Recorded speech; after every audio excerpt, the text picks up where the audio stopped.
கடகம் ராசி அன்பர்களே, இன்பங்கள் துன்பங்கள் இது ரெண்டுமே கலந்த ஒரு அனுபவ பாடம் தான் நம்மளுடைய வாழ்க்கை.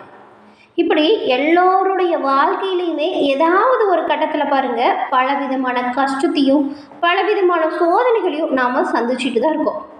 அப்படிப்பட்ட காலத்தில் நம்ம போய் யாருக்கிட்ட உதவி கேட்கறது? மனுஷங்கக்கிட்ட உதவி கேட்குறத விட நாம் இறைவனிடம் சரணாகதி அடைகிறது தான் நம்மளோட வாழ்க்கையில் நல்ல ஒரு நிம்மதியை கொடுக்கக்கூடியதாகவும் நம்மளோட நிலையை கூறி ஆறுதல் பெறக்கூடிய ஒரு இடமாகவும் நம்ம கோயிலையும் இறைவனையும் பார்க்குறோம். அந்த வகையில் 12 ராசி அன்பர்களுமே எந்த கோவில் சென்று எப்படி வழிபாடு செஞ்சால் நன்மைகளை பெற முடியும், இது பற்றின முழுமையான விஷயத்தையும் தான் நாம் நம்மளோட சேனலில் சொல்லியிருக்கோம். இப்போ அதில் கடகராசி அன்பர்கள் எந்த இறைவனை எப்படி வழிபாடு செஞ்சால் எந்த கோவில் சென்று வழிபாடு செய்யணும், அதுலேயும் ஒரு சில பரிகாரம் இருக்குது, அதை நீங்கள் எப்படி செஞ்சால் நன்மைகளை பெற முடியும், இது பற்றின முழுமையான தகவலையும் தான் உங்களுக்காக இந்த பதிவில் நாங்கள் சொல்லியிருக்கோம். இந்த பதிவு கடகராசி அன்பர்கள் நீங்கள் பயன்பெறும் வகையில் இருக்கும். அதனால் ஸ்கிப் பண்ணாமல் முழுமையாக பாருங்கள். நீங்கள் இப்போ தான் ஃபர்ஸ்ட் டைம் நம்மளோட சேனலை பார்க்குறீங்க அப்படின்னா மறக்காமல் நம்மளோட சேனலை சப்ஸ்கிரைப் பண்ணி வச்சுக்கோங்க. நீங்கள் எந்த தெய்வத்தை வழிபாடு செய்யணும், என்ன மாதிரியான பரிகாரம் செய்யணும், முழுமையான நல்ல ஒரு வழக்கத்தையுமே கொடுத்துருக்கோம். முழுமையாக பாருங்கள். கடகம் ராசி அன்பர்கள் சிறந்த ஒரு நிர்வாக திறமையால் எல்லோரையுமே உங்களுடைய கட்டுப்பாட்டுக்குள்ளே வச்சுருப்பீங்க. இந்த ஒரு திறமை உங்களுக்கு இயற்கையிலேயே இருக்கும். கடகராசிக்காரங்க எப்பொழுதுமே ஒரு சின்ன ஒரு குறிப்பு, பெண் தெய்வ வழிபாடு செஞ்சால் சிறப்பான நன்மைகளை பெற முடியும். அப்படி எந்த பெண் தெய்வத்தை எப்படி வழிபாடு செய்யணும் அப்படிங்கிறத பார்க்கலாம். கடகம் ராசி இது ஒரு நீர் ராசியாக பார்க்கப்படுது. இந்த ராசியோடைய அதிபதி யாருன்னு பார்த்தா சந்திர பகவான். இது ஒரு பெண் ராசியாக பார்க்கப்படுது. அதனால தான் பெண் தெய்வத்தை வழிபாடு செஞ்சால் கூடுதலான சிறப்பான பலன்களை நீங்கள் பெற முடியும் அப்படின்னு சொல்லியிருக்கோம். இந்த கடகராசி அன்பர்கள் எல்லா வகையிலுமே முன்னேற்றம் பெற செல்ல வேண்டிய ஆலயம் எது அப்படிங்கிறத பார்க்கலாம். மேஷம் ராசியிலிருந்து மீனம் ராசி வரைக்கும் 12 ராசிக்காரங்களுமே உங்களுடைய ராசிக்கு அதிபதி யார் அப்படிங்கிறத முதல்ல தெரிஞ்சுக்கணும். அவங்களுடைய ராசிக்குரிய கோவில் சென்று வழிபட்டால் நல்ல பலன்களை கிடைக்கும். ஒவ்வொருத்தருமே பிறக்கும்போது நட்சத்திரமும் ராசியும் கூடையே நாம் குறித்து வச்சுருவோம். நம்மளுடைய ராசியை தெரிஞ்சுக்கிட்டு அந்த பலனுக்கேற்ப நம்மளோட வாழ்க்கையில் திட்டமிட்டு இறைவனை சரணடைஞ்சால் வாழ்க்கையில் எல்லா நல்ல பேரையுமே நாம் எளிதாக பெற முடியும். வாழ்க்கையில் மிகப்பெரிய தடை வரும்போது உங்கள் ராசிக்குரிய கோவில் சென்று வழிபட்டிங்கன்னா அதிலிருந்து நீங்கள் மீண்டு வர முடியும். அந்த வகையில் கடக ராசியோடைய அதிபதி யார், அவங்க வணங்க வேண்டிய தெய்வம் யார், இதை பற்றி விரிவாக நாம் இப்போ பார்க்கலாம்.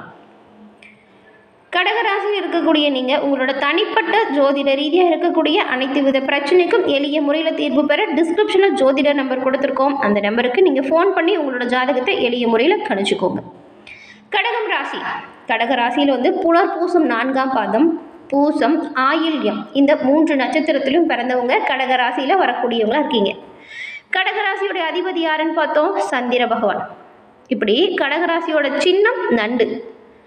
கடகராசி அன்பர்கள் கும்பகோணம் அருகே இருக்கும் கற்கடேஸ்வரர் திருக்கோவில் சென்று வழிபட்டால் சகல செல்வங்களும் பெற முடியும்.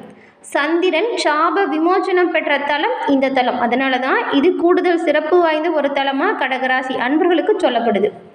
கிரக தோஷங்கள் நீங்கள் கற்கடேஸ்வரரை நல்லெண்ணெய் அபிஷேகம் செய்து வழிபாடு செஞ்சிங்கன்னா உங்களுக்கு ஏற்பட்டிருக்கும் அனைத்து வித தோஷங்களுமே உங்களை விட்டு நீங்கும். இந்த எண்ணெயை உட்கொண்டா உங்களுக்கு இருக்கக்கூடிய அது தீராத நோயும் தீரும் அப்படிங்கிற நம்பிக்கையும் இருக்குது. இந்த கற்கடேஸ்வரர் திருக்கோவில் எங்கே இருக்குது அப்படின்னு பார்த்தா தஞ்சாவூர் மாவட்டம் கும்பகோணத்தை அடுத்து திருவிடை மருதூர் தாலுக்காவில் இருக்குது. திருத்தேவன்குடி அப்படிங்கிற ஒரு சிறிய கிராமத்தில் தான் இந்த திருத்தலம் அமைஞ்சிருக்கு. கற்கடகம் அப்படின்னா நண்டு அப்படின்னு பொருள்படும். இந்த கோவிலை நண்டாங்கோவில் அப்படின்னுமே அங்கே இருக்கிற சுற்றுவட்டார மக்கள் சொல்கிறாங்க. பொதுவாக சிவ தலங்களில் மூலவர் ஒரு அம்பாளுடன் காட்சியளிப்பார். இந்த கற்கடேஸ்வரர் திருக்கோவிலில் மூலவர் 2 அம்பாளோடு அருள்பாலிக்கிறார். அபூர்வ நாயகி, அருமருந்து நாயகி என 2 அம்பாள்கள் அடுத்தடுத்த சன்னதிகளில் காட்சி தராங்க. கோவிலில் இருக்கக்கூடிய விநாயகருக்கு கற்கடக விநாயகர் அப்படிங்கிற ஒரு சிறப்பு பேருமே இருக்கும். மேலும் இந்த ஆலயத்தில் சுப்பிரமணியர் வள்ளி தெய்வயானையோட தனி சன்னதியில் குடிக்கொண்டிருக்கிறார்.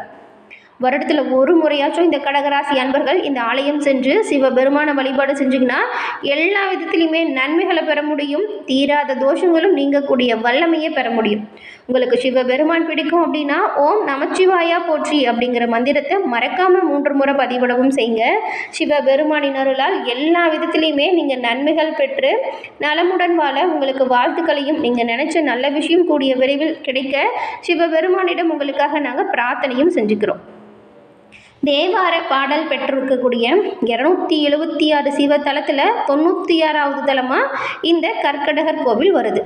காவிரி வடகரையில் இருக்கும் சிவாலயங்களில் இந்த கோவில் 42வது கோவிலாக வருது. தமிழக அரசின் இந்து சமய அறநிலைத்துறை கட்டுப்பாட்டில் இந்த கோவில் இருக்குது. கடகராசி அன்பர்களுக்கு இந்த தலம் பரிகார தலமாகவும் சொல்லப்படுது.